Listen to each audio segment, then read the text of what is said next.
Are the Diocese of Truro leading the way in reimagining what ministry looks like in the Church of England, or not?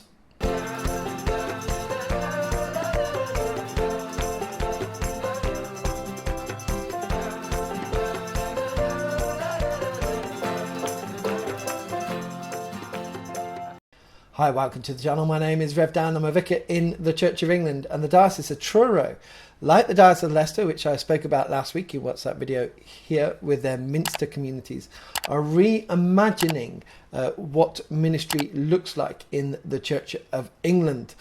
So we're going to get into it. This is Digging Deeper, where I take one of the stories that I've looked at in my Rev Dan's Roundup on Friday and dig deeper into it. So we're going to turn to a couple of headlines from the Church Times, who have been leading on this. The first headline is Patterns of Parish Ministry to Change under New Diocesan Plan for Truro. They say a significant change in patterns of parish ministry with more clergy serving in oversight positions is one of the central tenets of a new plan in the Diocese of Truro. And we'll get into this a bit more, but it's taking your local parish priest and making them, in my layman's terms, in like an area manager. So I used to work in retail and I used to be a store manager, and then you would have an area manager who would cover these different stores, and it would be something like that, in whatever you can imagine that to be. They go on to say, expected to take 10 years to implement the plan for change and renewal, which the Diocesan Synod voted to take note of last month. And that's important to listen to. They voted to take note because it's already went through something else, which we'll get into. It forecasts that by the end of this period, the majority of church communities are led by local ministers, both lay and ordained, with stipendiary priests in oversight roles, leading, enabling and ministering to groups of churches, communities and missional activities of different kinds. See, start off with the Church Times here because it's given a good overview. So stipendiary priests, like myself, who is given a stipend, will be moving from that parish priest model, as I said, to overseeing groups of churches. So getting down to your local church on a Tuesday afternoon to go to some activity will, at the moment where I can do that quite regularly, it'd be difficult to do that when you're running a group of churches. They're going to say, on the way, and that's the name of this process, was launched as a response to both financial and missional challenges in the diocese, and asked deaneries to produce plans for a fruitful and sustainable future. And this is important because, these dioceses are reacting to what's happening in their diocese. Numbers are falling, and with that is income is falling, and so they have to take action. So good on them for taking action. Leicester and Truro are both taking major action on this. Not to say that everyone's going to agree with this. And it says here, average Sunday attendance in Truro fell from 1,300 in 2001 to 6,000 in 2022. So it's over half. 2021, sorry. So in 20 years, over half left. While the number of children fell from 1,200 to just over 400. So that's the way it is in the Western world. Liberalisation of the Western world has made it harder for us, but we also have to be churches that preach the gospel, and not all churches preach the gospel. So this is where this article lays out the plans that have been made.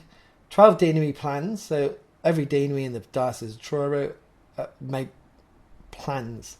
By the way, all the links to all these are down below in the description box, and you can find the link for the deanery plans. For such a major process, some of the deanery plans are quite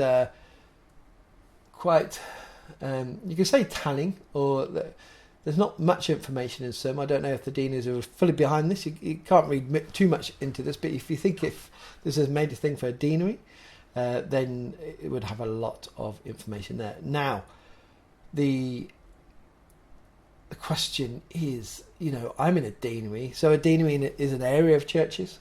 And some deaneries you could have 10, 15 churches and perhaps 30, 35 churches. And in each different context, it's different. We've got different villages just a couple of miles away, and their context is completely different to ours. And you've got smaller villages, bigger villages. Trying to come up with a deanery plan would be quite difficult because contexts are difficult. So it'd be quite broad, and that's probably why there wasn't too much information in some. So the 12 deanery plans are in place, and the diocesan plan lists 3 priorities. So they got the deanery plans, and then the diocese is going to make 3 priorities out of the kind of what's coming out of the deanery plans. So the first of these is a call to for the reversal of declining numbers of worshipping in the churches, and to achieve this, we know that there will be need for significant change in patterns of parish ministry. So, of course, everybody wants numbers to change. Not about worshipping churches; it's about people going to dwell with God in eternity, and those who aren't going to heaven and hell. And the reflection of that is people coming into churches. So, of course, we want that to reverse. So, the article goes on to say, by the end of 2025, 36 of those people in stipendiary posts are expected to have been trained in an oversight role. So, in 2 years' time or 18 months' time now, 36 people who got called into a certain parish, a certain church, and that was discerned through the process of interviewing and applying and things, are now going to say your roles are changed. You're now going to become an oversight minister. In a sense, I call them oversight managers because that's basically what they are doing. They're managing. When I worked in retail, I was a store manager, and before I got ordained, I said to my assistant manager, do you want to take my job? Because that's the business asked me to ask them. And she said, no, I like my job. I got a bit of authority, but I don't have to get all the stuff, if you know what I mean by stuff, that you do. I don't want that in my life. And I thought, well, yeah, kudos to you. You know what you want. You know what. Anyway, a week before I left, I got a phone call from an agency, and I thought, I'll take this call, I'll speak to them. And this person from the agency, they say, where do you see yourself? I think it's like 5 or 10 years time. And I said, remembering what my assistant manager said to me, saying, well, yeah, no, I want to be in a store. I want to be in that store, for this job, thriving, with a great team, great sales, great atmosphere, just loving my job. And they said, you can't say that. You can't say that at an interview. You've got to say that you want to become an area manager. I said to the person, why? Because an area manager is just a completely different job. It's I'm in a store with my team, and I'm going to a single place of work, and I'm developing something and making something great. An area manager is going to 10, 12 more stores and by yourself quite a lot in your car driving. It's a different job. I don't want that job. And that's what it's like here. You're called as a parish priest, and now you're going to be asked to be an oversight manager. And I don't know if some people will want that, or even thrive in that. So they might lose some people. Now, some people will come in and they'll love that role. They'll love that role. That's what they that's why I have area managers and businesses. They love that role. But you can't say that all of these people might want to go, because it takes away inherently what we are as a priest and what we are called in our ordination vows. So it goes. This will take place alongside a recruitment drive in response to a large number of unfilled posts in the diocese. So there are currently 50 incumbents and 68 posts. So they are 18 incumbents short already. So the annual board report of the Board of Finance notes the implementation of the deanery plans has been slower than expected, and that a larger than usual number of vacant clergy posts have been putting real pressure on the local ministry in too many places. It's quite interesting, isn't it? So the Diocesan Board of Finance has said, well, we haven't got clergy, and that's been putting a lot of pressure on local ministry in too many places. And yet they want to remove clergy from the local places and get other lay and ordained, but not fully, they're not stipendiary, they're self-supporting or retired. So what happens when you have an interregnum, when a vacancy? Everyone wants to get the new vicar, and they celebrate when the new vicar comes, because the church is carrying all the weight. And again, it's putting permanent interregnums into some of these churches, and that get the church to volunteer. That's who's going to drive that. So the article says, last week Bishop Nelson said the vacancies reflected a range of factors, including retirement, included earlier than planned. I wonder why.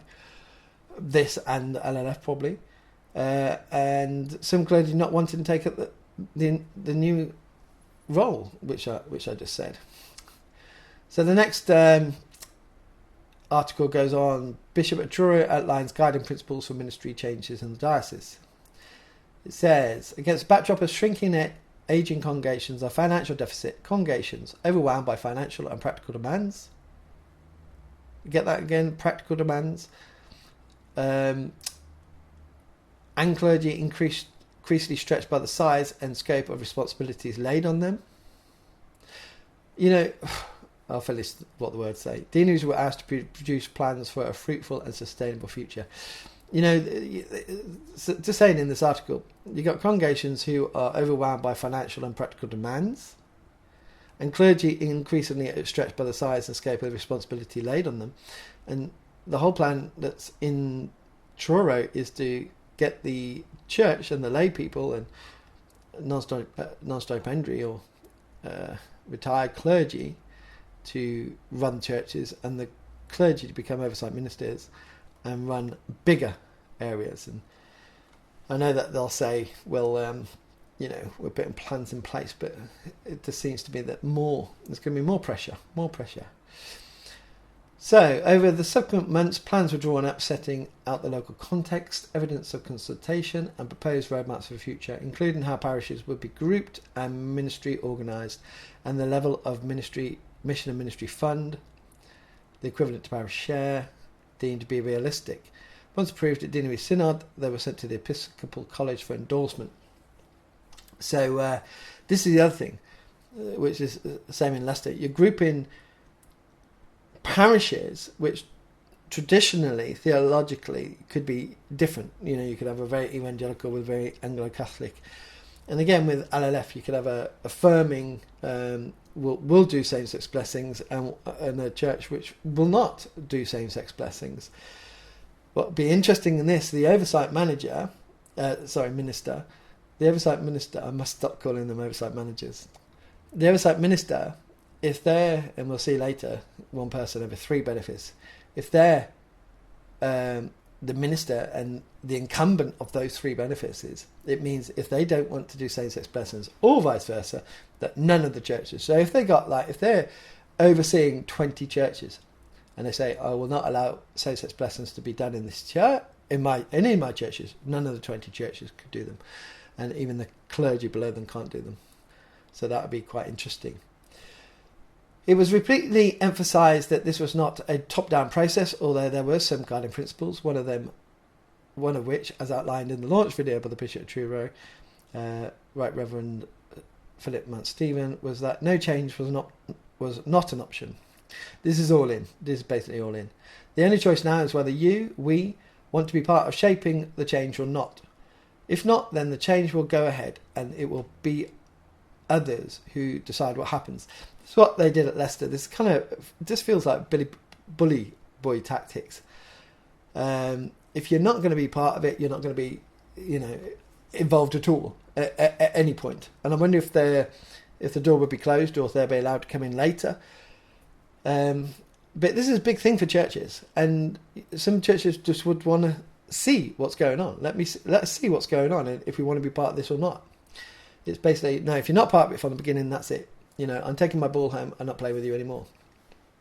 And so churches will feel like if we don't go in now, we're going to be left out in the cold. And will we get a minister? If there's oversight ministers, we're not going to get a minister. And so, I feel for these churches, and I really hope it. I said that in the Leicester video. I really hope it's not like that, and I'm interpreting this wrong, because this is a Christian church here, and this should not be happening. And I really hope that I'm wrong. by the way, comment down below. Let me know what's going on if you're down there, and in Leicester as well. Numbers of stipendiary clergy have been falling in Truro for decades, from 118 in 2001 to 81 in January 2019 to 70 this January. So from 118 to 70. The 22 budget contained a projected decrease in budgeted full-time stipendiary posts from 60 to 52. Wow, so you went from 118 in 2001 to 52 in your budget, while emphasising that this might change depending on what emerged from the deanery planning. The projection for January 2024 is now to have between 78 and 83 in post, and bishops have spoken of a commitment to prevent further decline. Now, is that 78 to 83 fully full-time stipendiary? So you're going from 52 to 83, so that's a massive increase. Is that stipendiary, or are you talking non-stipendiary? So it seems like they might be talking non-stipendiary, because if they haven't got the money, they're not going to do that.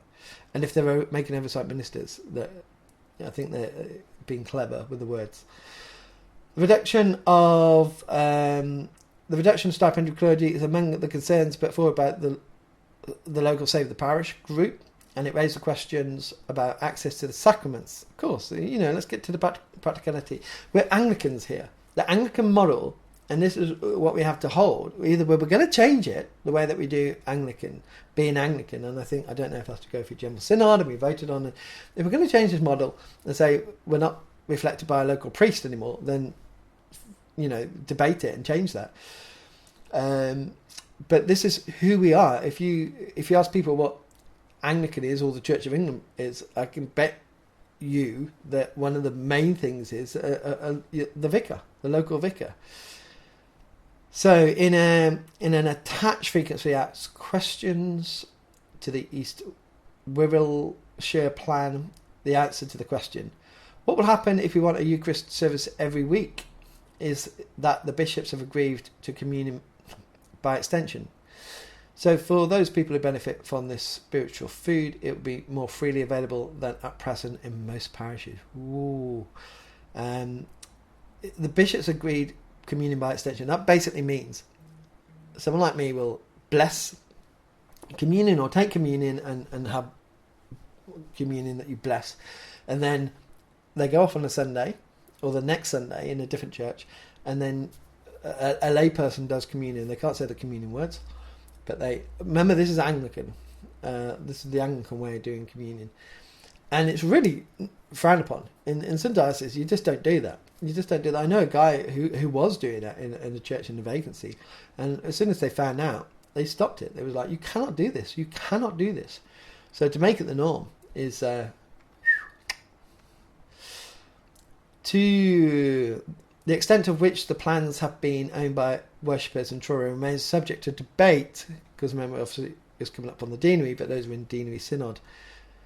The ones who got voted from each church onto the local deanery group, the local synods. Save the Parish Cornwall's extensive blogging has included concerns about the approach to consultation, noting that one deanery plan came with a covering letter stating that the steering group has adopted this vision, believing it to be the way of God is asking us to grow. Therefore, it is important to note that we are not seeking opinions on God's given vision.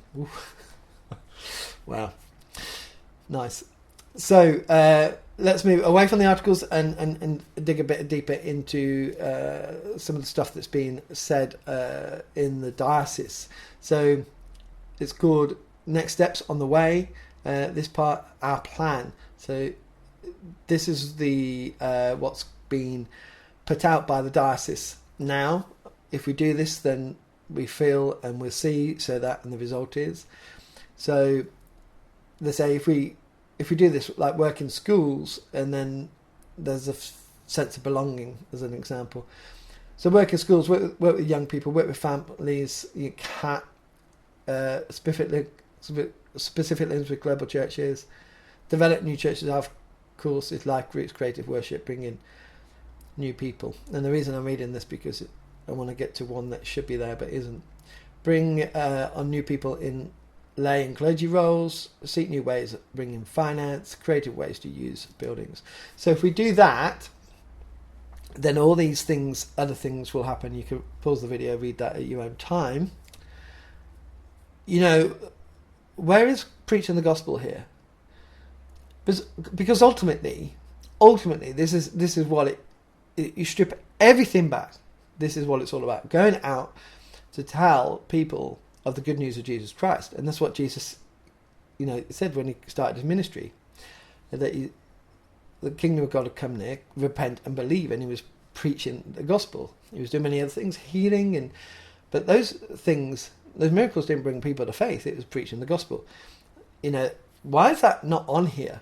And then you got all these things, and maybe it's just there. If you know what I mean, it's the overriding thing, and it doesn't need to be in there, but it does need to be in there because that's the main thing. That's the Great Commission, and that's what brings people to faith. That's what brings people to church, and all those other things. So I'm sure that's what they mean. I don't want to be too harsh, but it should definitely be there. Definitely be there. So the diocese have done this for over 10 years. Diocesan tenure plan has been approved, and again, as in my video from Leicester, there's lots of different sources, but all the links are below. But I might be jumping around.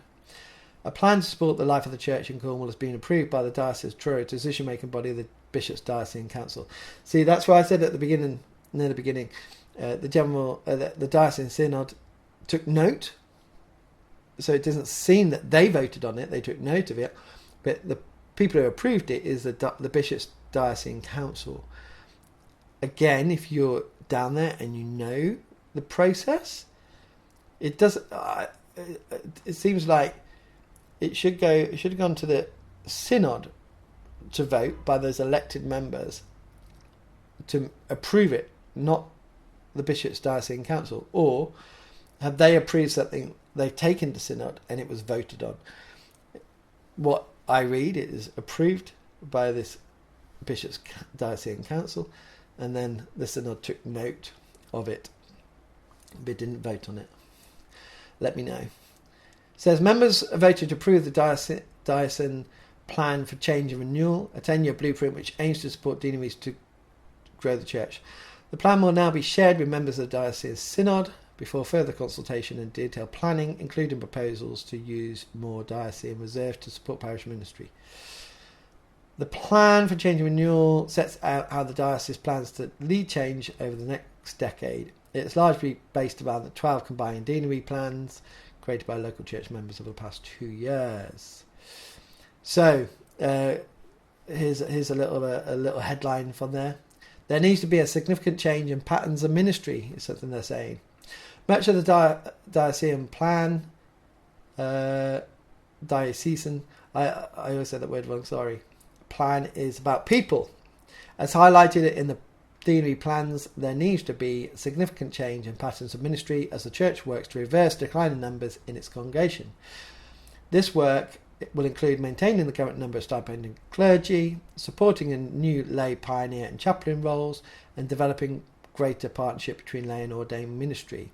The plan also recognises the need to focus on clergy well-being and the training offered. It is hoped that by developing a culture of networking and shared learning, we can support one another without growing a large diocesan centre. So that could be just think about it, the clergy from 51, is it, up to 83, could be the inclusion of pioneer ministers and things like that. I didn't think about that.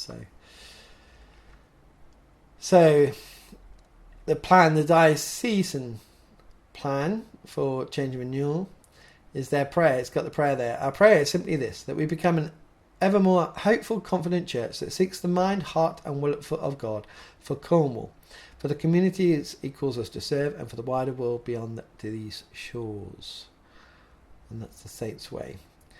It says the deanery plans call for a reversal of the decline in numbers worshipping in our churches. To achieve this, we know that there will be need for significant change in patterns of parish ministry. You notice that's in bold. More clergy will be in oversight roles, leading and overseeing teams of lay and ordained ministers who themselves will lead local church communities as well as other areas of ministry, including pioneering and work with children and young people. For these new patterns of ministry to be credible, we will also need to reverse the decline in numbers of stipendiary clergy, at least sustaining the numbers described in deanery plans, and where possible increasing the number of both stipendiary clergy and other ministers. So it really is getting lay people in and non-stipendiary clergy in, and I'm sure that there'll be some fantastic people there, and some lay people will be amazing and really do some great work. But again, we're Anglican and based around being Anglican, and I think the loss of a local parish priest could be quite, well, now that put the end, or another nail in the coffin for some local churches, some of the churches who were suffering anyway, who lost their parish priest and then went into a benefice and now had one priest for quite a few churches and now won't even have a priest. Deanery plans include ambitious proposals for reversing the steep decline in the number of children and young people with whom we have significant engagement. Notwithstanding that ambition, we are aware that the decline has been so steep that additional diocesan support will be needed. The diocesan plan begins to describe the scale that may be necessary, and that's good. You know that they're going to help with getting the money for the right place and identifying needs and things like that. Deanery plans call for significant shift of resourcing towards the mission of the church in communities experience deprivation, sometimes through lay or ordained roles, and work with partners. And this is the other thing. You know, let's not be too harsh. It's a refocused ministry. Areas of deprivation, children and families. You know, but how do you sustain that without moving away from the Anglican model? And again, this could absolutely work. It could absolutely work, and the rest of the Church of England will follow suit. So just to say, here's a couple of adverts that I found for oversight ministers already. So this is with a date at the top. You can see April 2023, oversight minister for Carmarth South Deanery. And here's another one, oversight minister for the two benefices, and that's May 2023. So this is already out there, the advertising for oversight ministers. So obviously, don't know if these posts were created or people retired and they getting people in. But in the last, in the one that we've just looked at, they talk about the ministry team. So this is a good insight. The ministry team is when the pastoral reorganisation and current recruitment processes are complete, our team will compromise. So just to say, whereas in Leicester, they're bringing groups together, but really not changing too much. This is a lot of pastoral reorganisation, which is a lot of work, and that will cost a bit of money to do. So in the team, we'll comprise the rural dean and strategic lead, 3 oversight ministers, 1 for each benefice, 3 school chaplains, a pioneer minister, part-time, a house for duty priest. In addition, we currently have a curate, 15 clergy with permission to officiate. So in my mind, that's retired, but they might not all be. 15 lay readers, or local lay ministers or readers, 1 ordinand, 1 children and families worker, and approximately 60 commissioned local worship leaders and local pastoral ministers. So I think this is where we see the backbone of the plan is for a lot of these local worship leaders and pastoral ministers who are lay, who are going to be ordained, who are going to be trained. This is an advert for the local pastoral ministry. You got one for the local worship ministry as well, and it says, all who should follow Christ are called to love our neighbours, but God also calls some through their gifts of inspired listening and understanding to public ministries of care. The Diocese of Truro recognises that in parishes, benefices and closer to parishes, groups of people may be called to exercise just such a public ministry by visiting those in need, as well as offering other ministries of care and welcome. Which is fantastic. And the principle is of the whole thing. It is great. Of enabling your local church for people to use their gifts, and I'm all for that, because that's what the body of Christ is to get people to go out and use their gifts, ministering in the different ways that God's called them to minister, and it's not all down to the local parish priest, and that is the drawback from the Anglicanism. The Church of England is it can fall too much on the local parish priest. So this is great, but the whole model is based on this. But people are, they've got families as well. They've got jobs. They got, if they're retired, they got other things. Retired people are some of the most busy people that I know, and even the retired clergy or the people at PTO, they can only give so much. So you potentially lose a lot of ministry. The other thing is, some people just like to see the vicar. Some people just like to see the vicar. And so it's great having the pastoral ministry, but, we've got a pastoral team, and they'll say, they would like to see you. They would like to see you. So they like to see the pastoral team, but they like to see the vicar. How much time of the oversight minister, the oversight minister's time will go down to local visiting and parish visiting. And that's part of the whole being a priest in the Church of England is parish visiting. Go to see those who are sick or just want to chat and a cup of tea.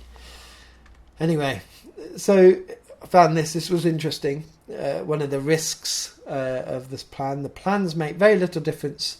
This is what they say. They got what will happen, the good things and the bad things. And the risk, they say, the plans make very little difference, and there continues to be a decline in our churches. There is no plan B.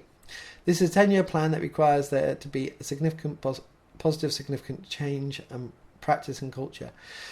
And wow, it's a big thing. This is all in. This really is all in. And I really do hope this is a discernment of God. This is a movement of God. And this changes and ministry reflects this. But I suppose if it does, as I said, we just got to redefine what the Church of England is and how it operates. From the local priest point of view, not to say that we're all important, but we are given, and this is the thing with a priest, our stipend is not a wage, it's money given by people in the church to enable us not to get another job, but to be able to have enough money so we can put 6 days a week to ministering to our local parish. And so we're enabled, we're freed up from doing anything else to dedicate. That's a beauty of the Church of England. What is happening here, it's been taken away.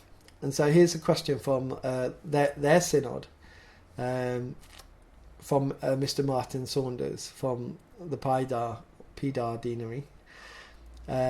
He believes that they were talking about the budget here. He believes it's a depressing budget and one for the management of decline. He raised several points, including this is a point. The parish priest is the linchpin of the parish and its church, but it's been made clear from the deanery plan process that the number of parish priests are to be reduced. Martin believes that to grow the church, the number of parish priests needs to be doubled, not halved. He gave the analogy of a business invested in its sales force. And I agree with this. If you're going to go all in, if there's no plan B, get good people, good vicars, priests out front, get them, free them up from administration and all the stuff that we do, and get them out into the parish, visiting, preaching, and good biblical preachers who aren't afraid to preach the word of God, speak the word of God, stand on the Bible. In a world that's forever changing, the Bible doesn't change. The good news doesn't change. Yes, the world's drifting further apart, but this is one of the greatest opportunities after COVID and with the credit crisis, cost of living crisis, and all these things that people are going through, to say there is hope, and that hope is Jesus Christ. So our message doesn't change. The world does change. Yes, we have to adapt. How do we give that message? But getting out there and speaking to people, communication and relationships is huge. But the chair of the Board of Finance, Mr. Mike Sturgis, responded to Martin's statement and made the following comments.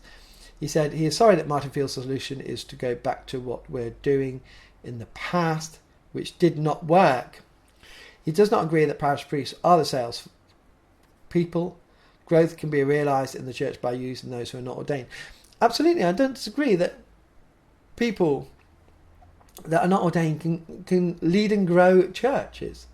But this is the way the Church of England works, and I would say invest more in getting good people, priests who are called, into the right places with the right gifts and skills that stand on the Word of God and that are free to go out into the parish to do what they're called to do, to evangelise the parish, to bring people to faith, and not to be all things to all people, because that's just not there anymore. The world has changed and gone away from the church, but the gospel doesn't change. The gospel is still good news. That's why we see in so many countries around the world Christianity exploding, and it's still the same gospel that we have now.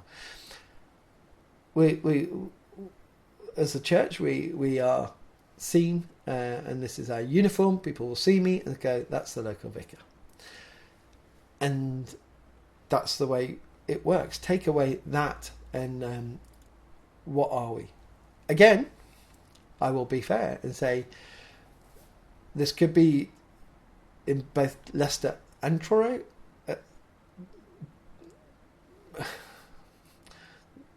Them realising that this is a movement of God, and this is what God is calling to the Church of England to be, and it could work. It could work, and maybe they're so confident that's why they don't need a plan B. But it just seems that this might not. It's just, for me, it just doesn't sit comfortable for many reasons which are highlighted. So what do you think? What do you think? Do you think the same? You think differently? Are you in Leicester or Truro? Put your comments below, and tell me what you think. Is this a movement of God? Is it being discerned, or is this just going to be disastrous, and in 10 years' time there won't be a Diocese of Truro?